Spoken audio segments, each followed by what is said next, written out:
Horas bahas, assalamualaikum kawan-kawan. Balik lagi di curhatan percintaan kawan-kawan. Kali ini aku bakal bahas cerita mengenai percintaan yang gak kalah seru dari yang sebelumnya. Tapi sebelumnya aku mau tanya, kalian pernah gak sih terjebak dalam hubungan friendzone? Udah pede banget bakal jadian, ternyata cuma dianggap bestie doang selama bertahun-tahun.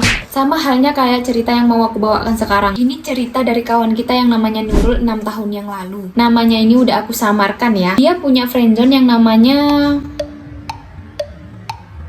Fikri aja lah ya, kita kasih namanya biar mudah diingatnya. Gak habis Fikri di luar Nurul. Cerita kali ini tuh ada sedikit kesamaan sama cerita yang sebelumnya aku ceritain. Cuma plot twistnya jauh berbeda. Mau tahu ceritanya kayak gimana?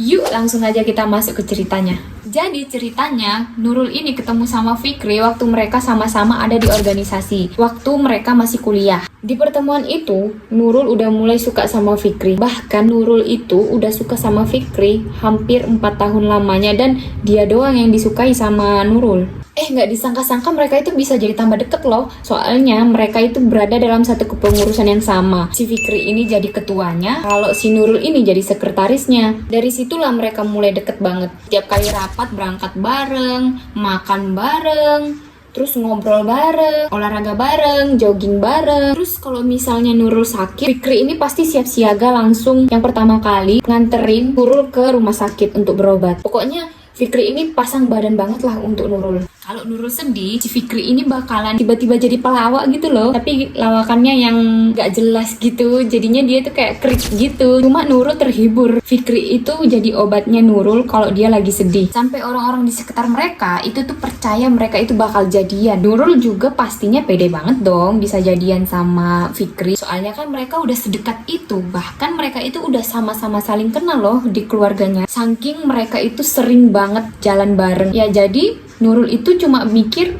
ya Fikri ini cuma nunggu waktu aja lah, waktu yang tepat untuk jadian atau nembak si Nurul. Tapi khayalan tidak sesuai kenyataan. Semua itu berubah waktu mereka udah selesai dari organisasi. Jadi, waktu mereka udah selesai di kepengurusan mereka, hubungan antara Nurul dan Fikri ini,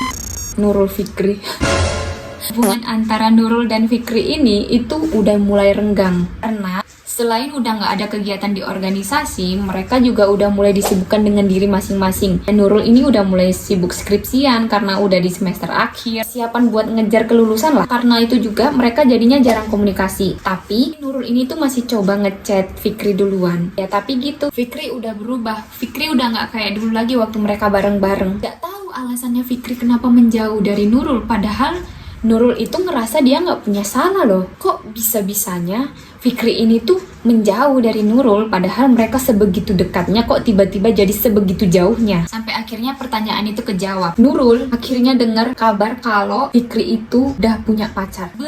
Katanya rasanya kayak disambar petir di siang bolong. Sakit banget. Tambah sakit lagi kalau tahu pacarnya Fikri itu ternyata adik tingkatnya mereka yang dulu satu organisasi sama Nurul juga Fikri. Gila nggak tuh? Itu bikin dia itu tambah bener-bener kayak hancur banget. Sampai Nurul bilang rasanya dadanya itu kayak dilempar batu terus sakitnya cenat-cenut gitu loh. Ya aku bisa merasakan apa yang dirasakan Nurul sih. Soalnya aku dulu juga pernah merasakan hal yang sama. Cuma gak separah Nurul sih. Cuma sakit yang cenat-cenut itu pernah juga aku ngerasain sih. Tapi aku gak akan bahas itu di sini.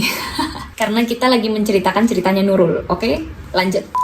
Gara-gara itu, si Nurul jadi kehilangan arah. Jadi sering bengong, jadi sering bingung, ngelamun gitu. Terus paling parahnya dia itu bilang dia sampai kayak zombie gitu loh, kayak hidup. Soalnya dia bilang kayak nggak habis Fikri aja gitu loh. Mereka itu yang baru kenalan beberapa bulan aja bisa jadian. Sedangkan Nurul yang udah kenal Fikri dan deket sama Fikri udah bertahun-tahun tapi nggak jadian gitu loh. Fikrinya nggak nembak-nembak Nurul. Padahal mereka udah sedekat itu.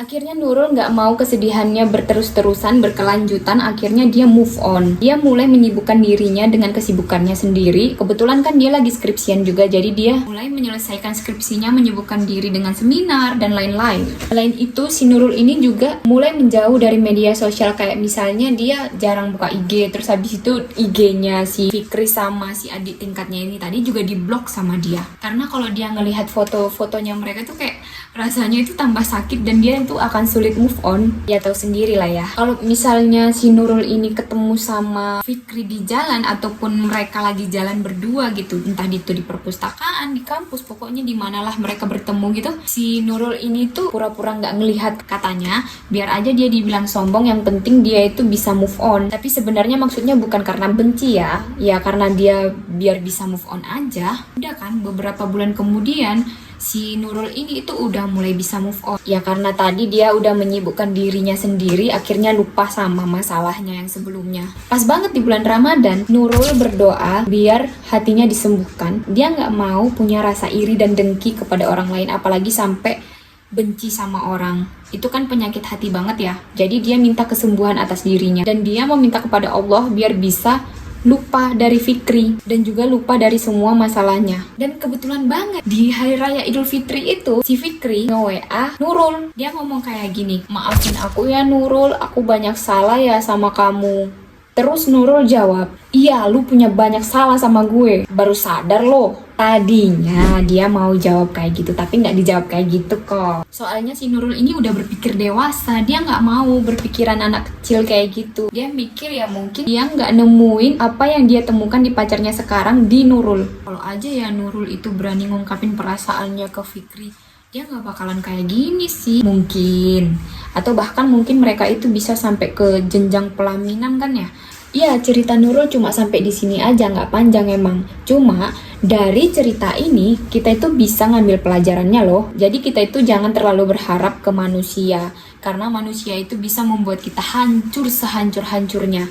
Kalau berharap itu ya ke Allah. Allah itu malah bisa memberikan kita jalan keluar dari masalah kita loh. Allah itu bakalan mendengarkan keluh kesah kita, memberikan kita arah untuk keluar dari masalah. Semoga aja Nurul dapat jodoh yang lebih baik ya. Mungkin memang Fikri ini bukan jodoh yang terbaik buat Nurul, makanya dia nggak bisa bersatu bersama Fikri dengan apa yang diangan-angankannya. Makasih udah nonton video ini sampai habis. Kalau kalian punya pengalaman yang sama, boleh banget nih komen di bawah. Aku mau tahu ada nggak yang ceritanya sama kayak Nurul ini. Kalau kawan-kawan mau curhat dan ceritanya mau aku bawakan, ataupun ada saran cerita yang mau aku bawakan ke depannya apa, boleh banget langsung DM aku di sini ya.